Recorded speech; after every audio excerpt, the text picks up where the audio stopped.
24 hours a day, 7 days a week. We have something called the Be the Buffalo Hotline. And it is really for you to call not only during the program, if you like, but also anytime. When you think of something you'd like discussed on the program, when you have a comment about something you hear, whatever, see something in the news, want us to cover something, 24 hours a day, 7 days a week. So put that in your speed dial and just say, hey, there it is. There's the hotline.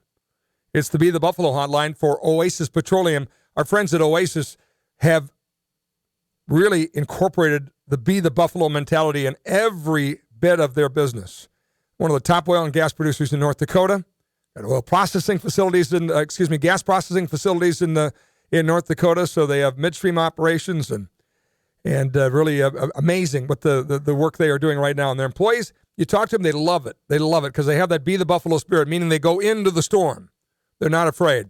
And the other great thing about the hotline is if you know somebody in your community that's doing some good work, doing some good things, volunteers, teachers, law enforcement never gets enough credit. Never. You know, they'd be a prime example. Whatever that is. Maybe it's just the mayor who just, gets paid very little and goes to all those meetings and continues to have a smile on his or her face. Whatever it is, let us know so we can give them a shout out here on the program. Be the Buffalo hotline at 855-200-1776. Still to come, more on the Roger Stone situation as we have some commentary from some folks on that, including Senator Kevin Cramer, who weighed in with Stuart Varney yesterday afternoon. So we have that coming up here in a little bit. We have Jim the Flagpole guy coming up. We have the folks from Ann Carlson Center stopping in today because it's a big day for generous souls today in and around North Dakota. And also I want to talk a little bit about news lately about the Coal Creek Station, Great River Energy's plant in North Dakota. So that, too, will be part of the commentary coming up. But right now I want to talk about Farm Rescue. And we're lucky enough to have Dan Erdmann here. Dan's Marketing Communications Officer with Farm Rescue, a great organization. One of those organizations you hear about the fact that they're helping neighbors out. Your heart swells because it's really a blessing. It's a lifeline for folks that are in tough times. Dan, thanks for joining us. Thanks for having us, Scott. We really appreciate it. So Farm Rescue has been around how long now? It was founded in 2005. First operations were in 2006. And again, it was just planting back then, a couple volunteers. And since then, we've added harvest assistance, haying assistance, livestock feeding assistance, some occasional hay hauling when the time is needed. And I think we're up to around 1,000 volunteers now signed up from across 49 different states. That is really amazing when you think about in 15 years' time. Absolutely. That kind of growth. So free planting, haying, harvest, livestock feeding assistance, any farm and ranch family in crisis, huh? Absolutely. Yep. That's what we're here for. We're trying to extend the livelihood of those farm families and try to leave something for future generations. And this isn't just a North Dakota thing. Started here, right? It did. It started in North Dakota. Bill Gross, our founder and president, he grew up around Cleveland, North Dakota. His family farm couldn't make things work, and he went off to become a pilot. So he's been flying for UPS for quite a few years. And one day I was talking to a friend about future retirement plans, and Bill said it was his dream to buy a tractor, travel from farm to farm, and just be a good Samaritan, help people in need. And his co-pilot said, why wait until you're retired? So that's kind of where it all started, again, right here in North Dakota. And since then, we've added, South Dakota, Montana, Minnesota, Iowa, and now Nebraska. So we're up to 6 states. Never thought of that, but I would imagine they cook up some pretty good ideas up there at, 30, 40,000 feet, right? A lot of time to talk. So, yeah, I'm sure they cover a lot of ground. Yeah. They say, hey, what about this? Well, let's give that a try. Absolutely. Well, this was one heck of an idea that came up in the cockpit. That's for sure. No doubt about it. And you mentioned volunteers. How many volunteers do you have?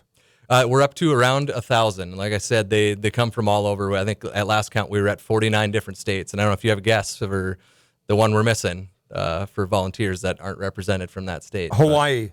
It's everyone's guess. Delaware. Delaware? So, if you know anyone from Delaware. Well, Joe Biden, he's going to have some time on his hands pretty quick here. So, right, Todd? Yeah, we could put Joe to work. Put him in the cab. Yeah. Can you imagine that? Has the founder of Farm Rescue, does he take time off to help with any of the farm rescue operations now? Not as much as he used to.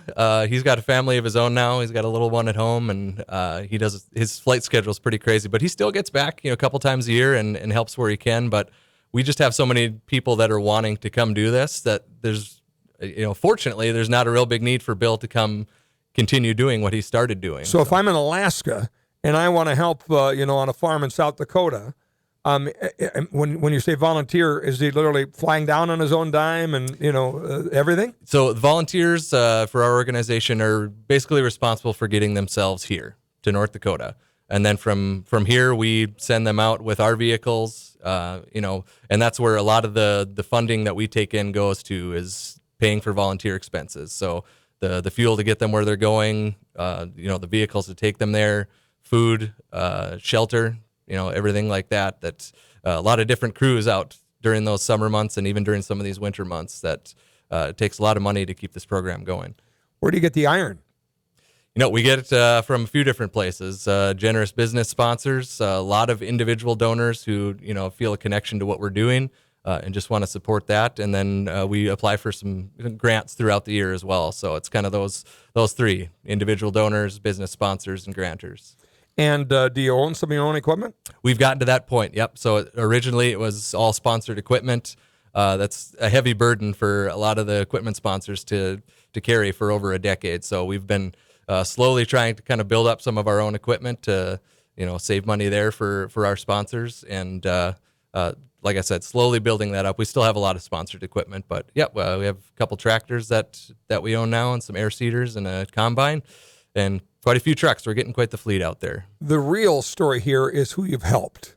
Yes. Right? And the fact that you have families that, but for farm rescue, would, lose the farm, lose that crop, just a mess, right? Yes. So talk a little bit about that. How many different families? So again, to date, I think we're at 676 was the last number that I saw. So we're pulling up on 700 pretty fast here. That's almost 700 farm families that we have assisted since 2006. And that you think about the lasting impact of that, it's those farm families, but each of those farm families has an impact in the communities that they live in. Farm rescue coming in and helping them make through, bridge that gap of a crisis and help them carry on operations for years to come. That also has a lasting impact on the communities that they live on and their civic programs and organizations and other businesses that they support. So there's been a lot of lives touched through farm rescue since 2006. We have a question, by the way, for Dan Erdmann, who's with us from Farm Rescue today. 800-228-0550 is our toll-free telephone number. 258-0550 is the local telephone number. And you can also text Todd or I. Todd's at 701-226-8503. I'm at 701-367-2054 is the number to call us at. And I imagine that there is a lot of great stories out there.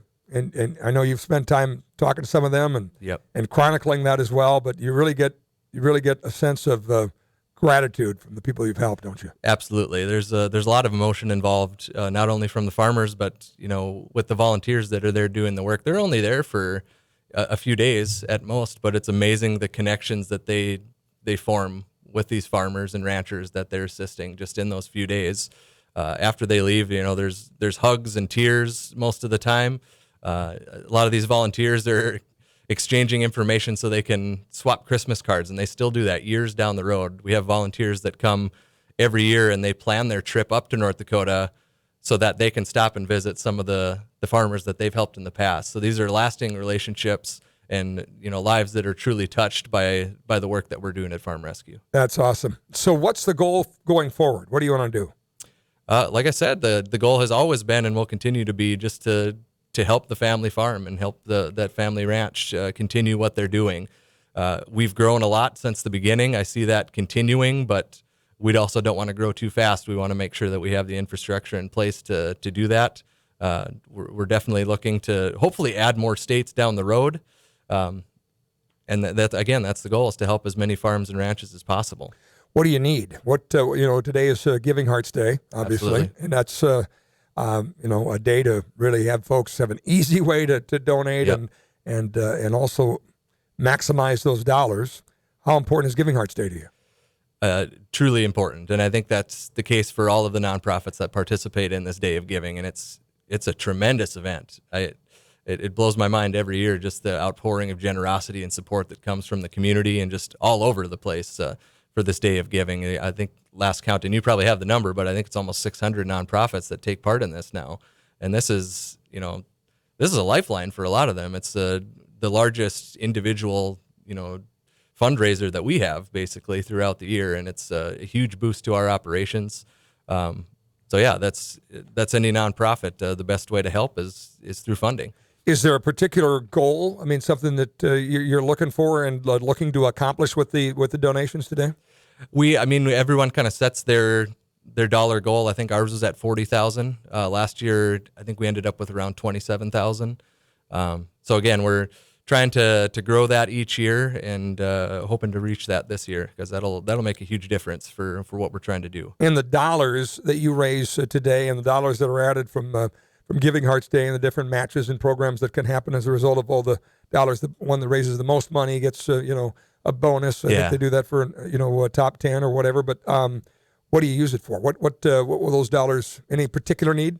I guess ours is our general operating fund. It'll go into that, and it'll support again some of the things I talked about before. Making sure that our volunteers are fed and get them from place to place, and pay for the fuel to get them there. It pays for upkeep and all the paperwork and all of the documentation that we need for all of those vehicles that we're transporting. It's quite the process to get those from one place to another as well, and there's a lot of rules involved in that. So, last question: if somebody has a story about a neighbor or whatever, knows of somebody in need, what is the best way for them to connect with you? Best way still is we can call our office directly. It's 701-252-2017. You'll talk to a lovely lady by the name of Lynn, and she'll tell you what you need to do. But everything you need is also on our website, farmrescue.org. We rely heavily on referrals. Like you said, farmers and ranchers are not always too pumped to ask for help on their own. They're very proud people. So we love to have those referrals from people who can reach out for them and help their neighbor in need. Absolutely. Well, fascinating conversation. Keep up the great work, Dan. Thanks for the time. Thank you, Scott. Doing some great work. Love this story. It started in North Dakota, now expands to South Dakota, Montana, Minnesota, Iowa,